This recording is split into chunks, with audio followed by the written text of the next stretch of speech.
and welcome to this edition of Let's Talk About It. My guest today is Bonita Billings. How are you, Bonita? I'm fine, thank you. Thank you for being here. Thank you very much. Thanks for having me. Absolutely, absolutely. We're discussing tragedy that takes place basically in our lives and overcoming that tragedy. Bonita's story is a very tragic story, Yes. but through God she is certainly overcoming with the tragedy that's taking place in her life. Bonita, tell me a little bit about what took place with your son years ago. Well, I started with a family vacation. I had taken my children to Atlanta, Georgia, to what is known as the TDJ Megafest. Okay, Megafest, yeah. In Atlanta, and we had a wonderful time, very spirit-filled weekend. I really believed in exposing my children to just good things. Yes. And so while we were there, we had a wonderful time, and my family and another family from church, we actually proceeded to Atlanta in a 15-passenger van that was owned by my school. I used to have a daycare at the time. Okay. And on the way coming back, it was a beautiful Saturday, August the 6th, 2005. The weather was good. It was a clear day. It was beautiful. We had just enjoyed ourselves. TD Jakes had just given a beautiful closing prayer on families and, you know, relationships and everything. Yes. So we were just in good spirits. Yes. Feeling good. Yes. And all of a sudden things went bad. My good friend's husband was driving the van. He had come along, you know, to kind of cover us and be the man on the trip and right. to help us drive and everything. And all of a sudden we're riding and we're enjoying the day, and the kids in the van went to sleep. And then all of a sudden, as I began to nod, I felt the van tumbling, drifting to the side, and the van tumbling. And we rode, and we rode, and we rode, and we rode. Wow. Until the van came to a stop, kind of like in a ditch off the side of the highway.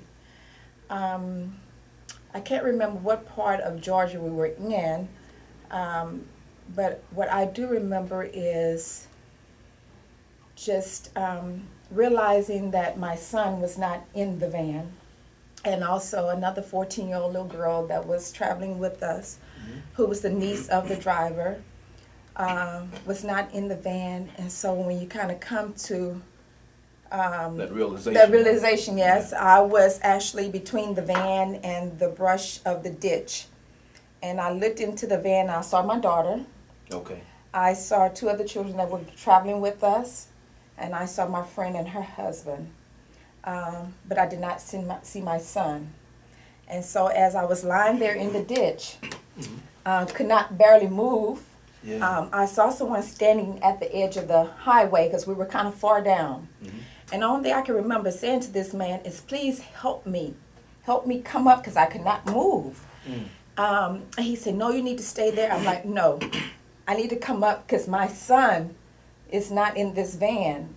And so I just remember crawling up out of the ditch onto the side of the road. Right. And I heard someone say, your son is here. So as I proceeded to crawl to him, because I could not walk, I had damage to my ankle, my leg, broken collarbone, as I realized that, but did not realize there was just the strength of trying to get into my son, that it kind of overpowers you and what you're going through. I didn't think about nothing like that, but just remember crawling to my son's side and realizing that he was not responding. Yeah. But he just looked like as if he was in a sleep. And so we had beautiful people. You know, God places his angels all around, and there were a couple that was riding behind us, and we had Bibles everywhere, because I remember this was we were going to the Megafest, so we had our Bibles, and this lady stopped, and I just remember her reading, gathering one of the Bibles and reading the 23rd Psalms. And there was more people that stopped, and they checked my son for pulse, and it seemed like forever for emergency help to come. It seemed like that short amount of time seemed like eternity. Right. Seemed like eternity. I can imagine. Yeah, it seemed like eternity. But emergency help finally arrived. Mm-hmm. And I think the hardest part was leaving my son there. Yeah. Because they were, of course, trying to clear the highway and try to move things along hurriedly. But as I was sitting there, laying there, holding him, I remember saying to God, "Take me. Yeah. He's only 6. Take me." And it seemed like there was no response to that. Yeah. And so I came to the conclusion, okay, Lord, your will be done. Mm-hmm. Now, where did that come from? I don't know. you know. But And Lord, let your will be done. Yes. Yeah. So we proceeded to go to the hospital, and I think the worst phone call I had to make was to my husband, because my husband had encouraged us not to drive. Really? He Yeah. wanted us to fly, but you know, you with the church family, your church group, so we thought Of that would be a course, good nice little road trip. Yeah, Right, road right, trip, you right. know. And so that was one of the worst phone calls I ever had to make. Had to be. Yeah. Had to be. And so immediately my husband was there by my side, and then, you know, things proceeded. And I think the other worst thing was having to leave him there in Georgia. Yeah. Leave my son there because we had to go back to Houston. Mm-hmm. And I remember making a phone call to my mother, talking with my mother, and a church member got on the phone, and she said to me, her first words were, "To God be the glory." And I'm thinking, I'm processing, I don't get and this. she kept saying it, "To God be the glory." And at that particular time, I didn't understand that Mm-hmm. because of what had just happened. I Right. didn't understand that. But as time, Has gone on oh yes, and moved forward. Yes. You've come to understand to To God be God. the glory in a whole different way. in a whole different way, in a whole different way.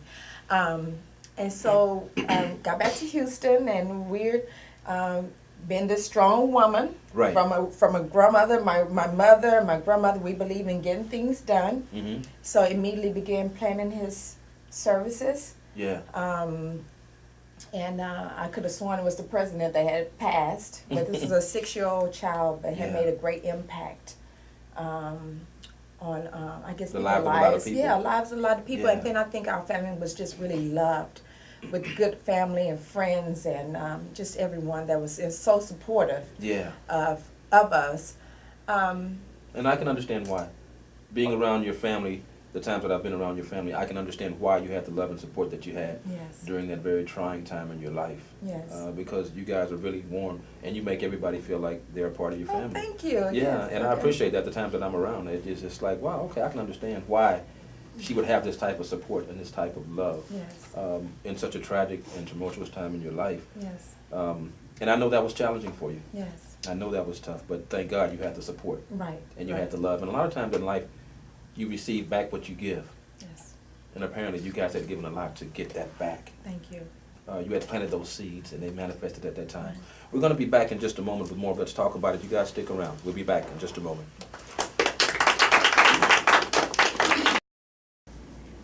All right, welcome back to this edition of Let's Talk About It. My guest today is Bonita Billings. Bonita, welcome back to the show. Thank you.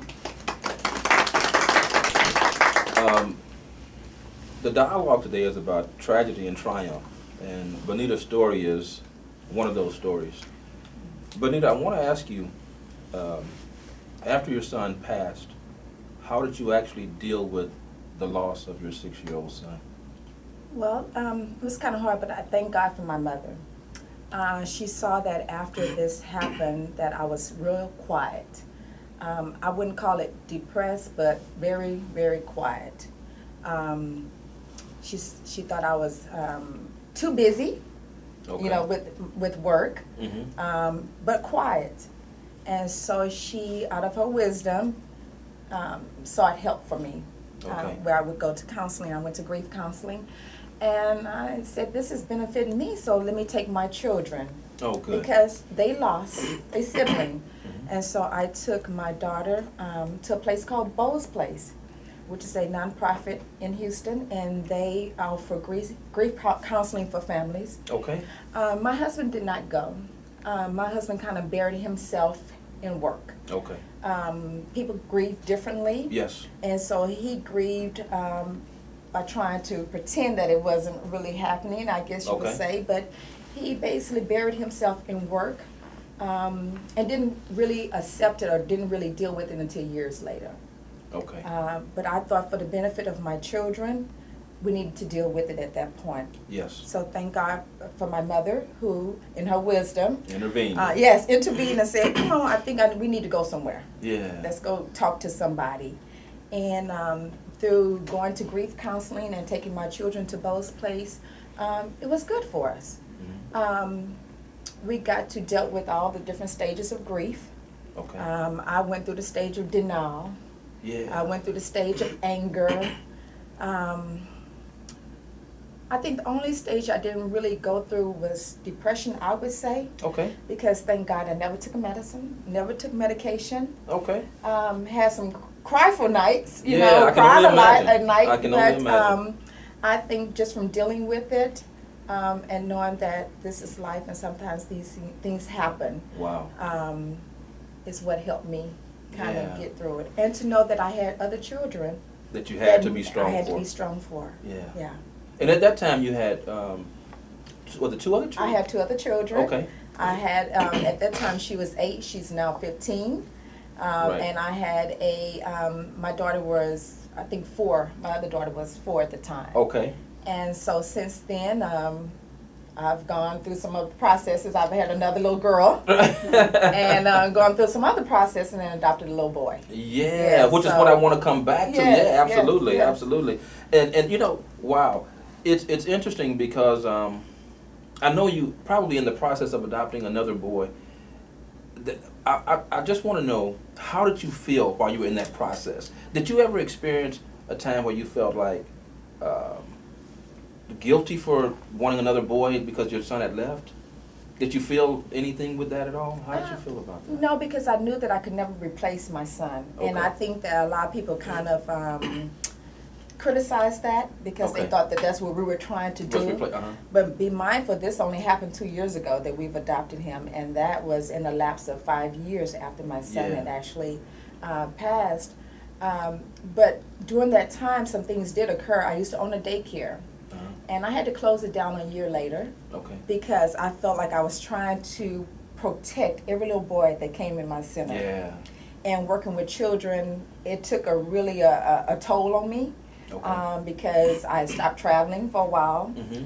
Didn't want to ride in nobody's 15 passenger van, didn't want to drive one, Right. didn't want to ride in one, and I had to do that because I had a daycare.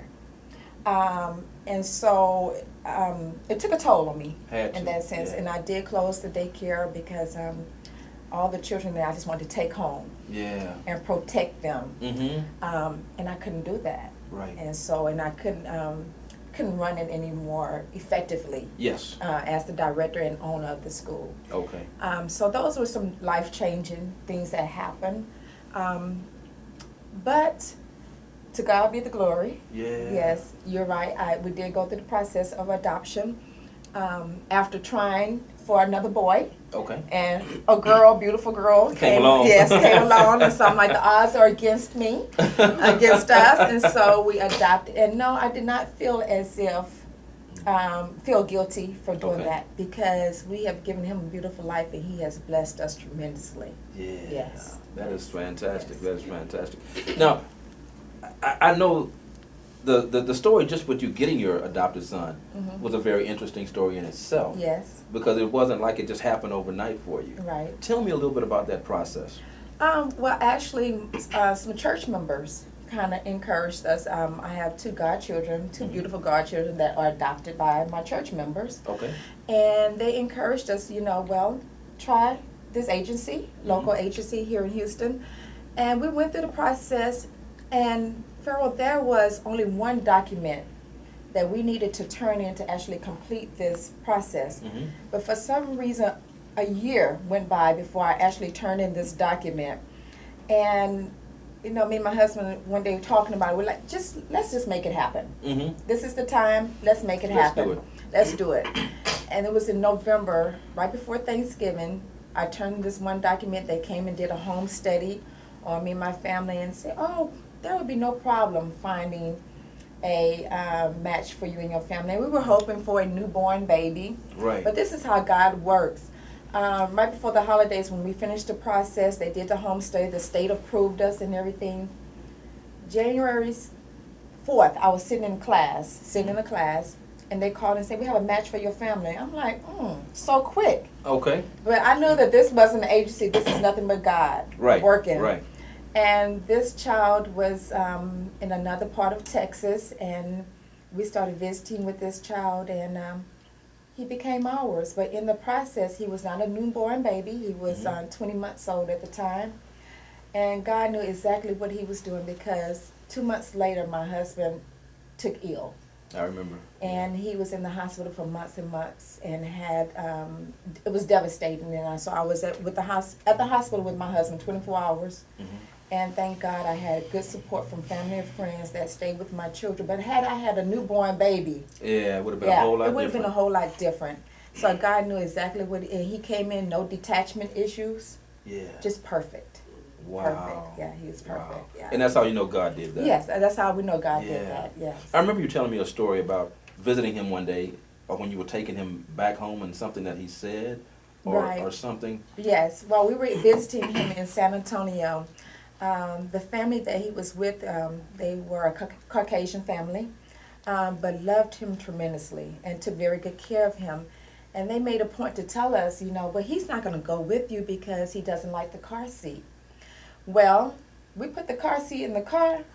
Homeboy got into the car seat and told him bye. Okay?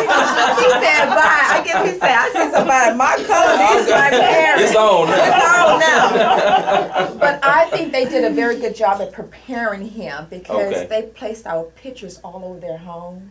Wow. And say, hey, this is your family that's coming to get you. Wow. And so while we were out having our day out with him, first day we were at a museum, and I got out of his sight. And he said, Mama!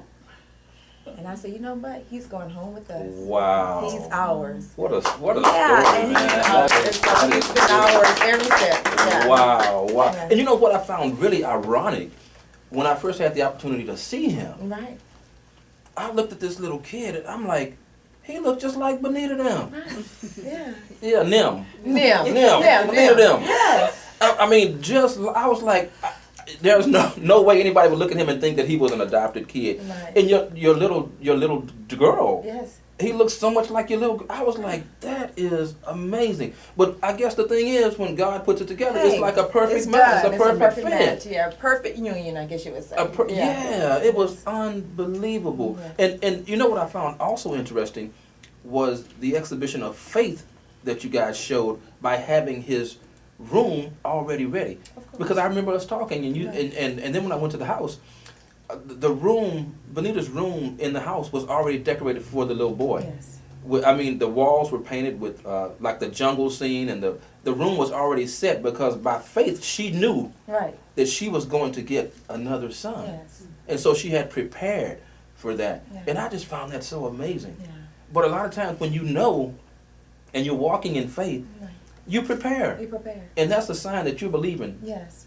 And obviously that manifested in your life. Yes. And we prayed for it.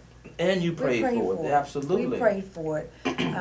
When God saw fit for me not to go through in vitro, in which I had my other daughter through in vitro, saw fit that I should not go that route again, we prayed for him. And so when we prayed for him, God made it happen. And so we were just, and yes, by the room, yes, we set it up in expectancy that this is going to happen for us. And it has happened, and we are so happy. Yeah. Wow. Yes. And it's unbelievable. I mean, when I sit back and watch him and the blend, it's like the perfect blend when you see the family together. That's amazing. Yes. And we're going to be back, actually, in just a little bit with more of Bonita's story. You guys want to stick around. We'll be back in just a moment with more. Stick around.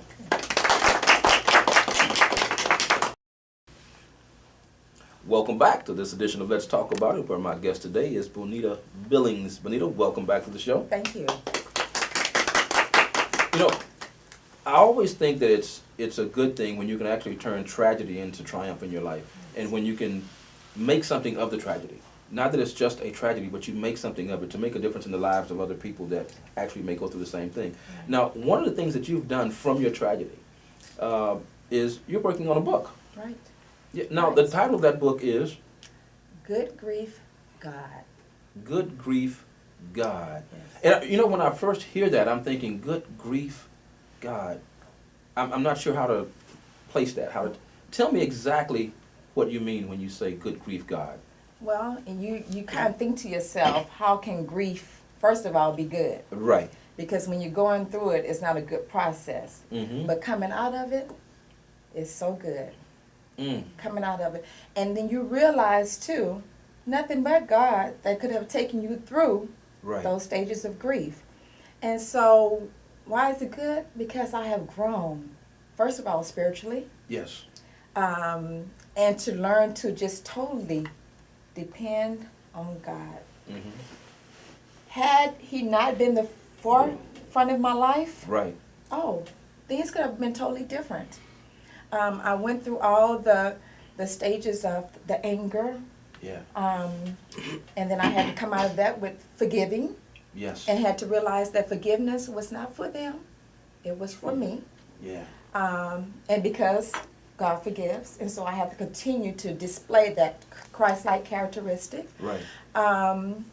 Also, I was in denial for a long time. I kept thinking I was in a bad dream. Really? Yes, bad dream. And then when was I going to wake up? Yeah. And then I came to the stage of acceptance. Okay. And Lord, this is real. This is real, and I got to keep it moving at this Yeah. particular point in my life. And so during this time, I journaled a lot. Okay. And in my journaling, I would start off, Dear Jay. Okay. And I let someone read that one day, and they said, Dear Journal? No, Dear Jesus. Mm. I'm journaling, but Dear Jesus, this is how my day is today. This is what I'm feeling today. Yeah. And so in this book, it will talk about the stages of grief, Mm-hmm. how I overcame each stage of grief, and also some of my journal entries Okay. that just how, my How you were day-to-day, feeling, what how I you was feeling. experiencing. Yeah. Yeah. And to let people know it's real. You never expect to bury your child. Right. It's like an unnatural occurrence of life. Mm-hmm. You always think that your children are going to bury you, Outlive you, yeah. outlive you. And, but that's not what happened here. And so I would often ask, why? Why Yeah. me, Lord? Why? Mm-hmm. And then the response came back, why not you? I have properly prepared you to go through this. Mm. So let's go through it. I would often watch mothers on TV when they have lost a child, and I would make the comment, I don't know how they're standing. Yeah. I couldn't do it. I could not. I would be gone crazy. Mm-hmm. Never went crazy, and I'm still standing. And so I thank God for that. And so sometimes you will be put to the test. Right. But I think I've passed the test. I've come to accept what has happened, Yeah. and I'm moving on. Miss my child dearly. The memories will always be there. Right. But life keeps on going. Can't stop. Yeah. Yeah. Wow. And so this is what will be talked about in this book. And it's just to encourage other mothers or other families that have lost Right. a child, and to let them know that life goes on. Yeah. Yeah.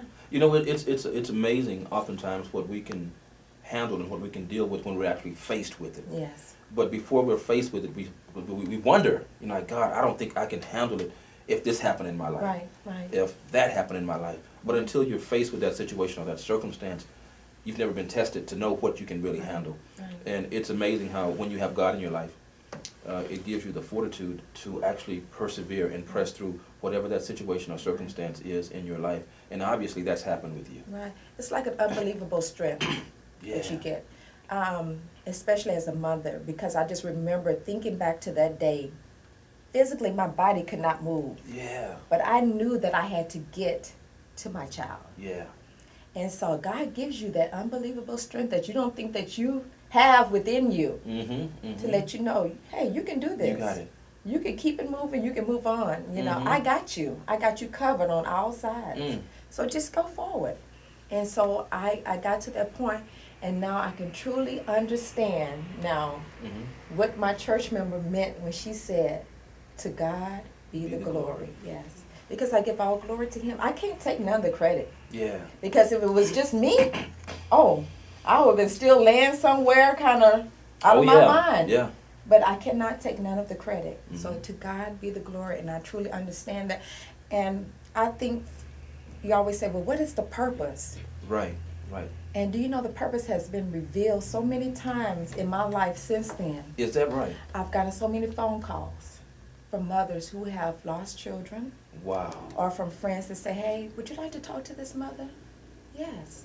Because right now they're not at a good point. Mm-hmm. Yes, I would love to talk to them. But because you've experienced, Because you I can can now see. be Right. that counselor for Right. them Right. in their time of tragedy. Right. And God give us that. He'll give us a purpose. Yeah. He'll give us a purpose. And so that has been my purpose. And I just hope and pray that I can continue to live that purpose out. Mm-hmm. Because we're purpose driven. Yeah. And we have to live that purpose out in our lives. And I know you're going to live that purpose out in your life. Yes. Because it's very evident in everything that we've witnessed today Yes. that you're doing that. And you know, it's a lot of times you hear people say you never question God. But there are times in your life that you do question God. If you're a human being, if you're being real about it, Right. where you will say, God, why? Right. Why me? Why did this happen to me? What did I do to deserve this? Right. And then you wonder what the greater purpose of your tragedy is. Right. And I think when you're able to discover what the greater purpose is Mhm. for your tragedy, you're able to live a better life Right. after the tragedy because you better understand why you experienced that. Exactly. You know? Yes. And I think that I'm just going to stay on purpose. Yeah. Stay on purpose. And through this, I think that a lot of lives, through this book, I think a lot of lives will be healed. Mhm. A lot of hearts will be healed, I guess you would Yes. say. And then a lot of families will be able to endure it and let them know that there is light at the end of the tunnel, like they say. Yeah. But you have to go through. You have to go through. Cannot stay sitting in the situation. You Mm. have to go through it. You know, it says that joy comes in the morning. Yeah. But never say when that morning is. But it comes in the morning. But it's coming. If you just keep But on. But if you keep on going. Yeah. Yes. One day after the other. One day after the other. One yes. foot in front of the other. That's right. Will get you to the place that That's you're right. supposed to be. Man. Yes. Man, you know, I just when I hear of parents losing children, it's so devastating to me because I can only imagine Right. what it's like. And I know my mother always talks about she'll say in a minute, I don't know what would happen if I lose one of my babies or one of my children, something happened to y'all. And I know that God will give her that strength Right. to handle it and to deal with it when she's actually faced with it. But that's never an easy thing. Yes. But it's good that you have come to that place Right. where you recognize the purpose. Right. When you recognize the purpose. Bonita, I've enjoyed this conversation so much. Oh, thank you for having me. Oh, Yes. man, no, thank you for showing up. Yes. I appreciate it. And thank you for blessing everybody in TV land, man. Yes. Because yes. there's other mothers out there that have experienced exactly Mhm. what you're experiencing Mhm. and what you have experienced. And I know that what you spoke today is going to be a blessing to those people as well. Thank you. And I certainly commend you. Wow. Right. Wonderful show. Yes. Wonderful show. Thanks so much for joining me on this edition of Let's Talk About It. You guys can certainly reach us at Let's Talk About It 12TV at gmail.com. That's Let's Talk About It 12TV at gmail.com. Thank you, Bonita. Thank you for having me. God bless Fantastic. you. Thank you so much.